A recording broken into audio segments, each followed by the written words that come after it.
I'm Charlie Nardozzi. If you're a vegetable or herb grower, you never want the season to end. In some parts of the country, you can get away with that, but for most of us, we have to deal with frost and the fall. But there are ways to extend your season so you can have a longer harvest. In this video, I want to talk about the 3 things you're going to need to do to get a long, extended season. One of them is choose your vegetables wisely. Get ones that'll grow really well under those conditions. The second is to time your planting, and then third, using different kinds of materials to extend the season. Now, a lot of these materials and techniques I'm going to talk about can be used in the spring as well, so you can get your tomatoes, your cucumbers out earlier. But it's autumn in my garden, so let's talk about ways to do it so you can extend your season into the fall, maybe even into the end of the year, so you can have a bountiful harvest.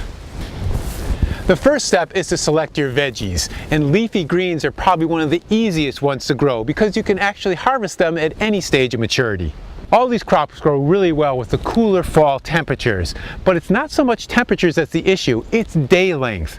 In the fall, the days are shorter and the light intensity is less, so that actually will cut back on your production of your crops. Timing is everything.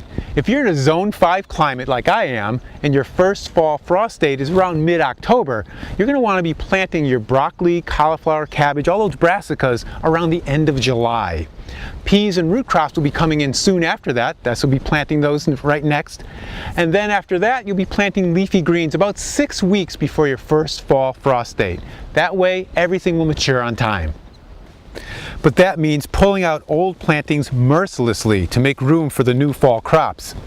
Consult your local cooperative extension service for the best fall planting dates, no matter where you are in the country. So we talked about what vegetables to plant to extend the season and the timing of those plantings. The next thing is to talk about what are the materials you can use to extend that season even longer. You can certainly buy or build a cold frame for a more permanent fixture in your yard. Cold frames are made from wood, blocks, or metal and have a glass or plexiglass top. The cold frame allows you to plant a bit later into the season and protect plants for weeks. The downside, of course, is you'll need to ventilate it during sunny days. Even if it's cool, your plants can fry inside if it's not ventilated properly. Crop protections aren't just for newly sown veggies or a big cold frame. You can protect individual plants like this hot pepper right here from the first frost. What's nice about that is that if you can get through that first frost, often you'll have a couple weeks of nice warm temperatures after that, kind of like an Indian summer, so you can actually get an extended season. There are a few cool devices that provide more protection than just a sheet or a tarp.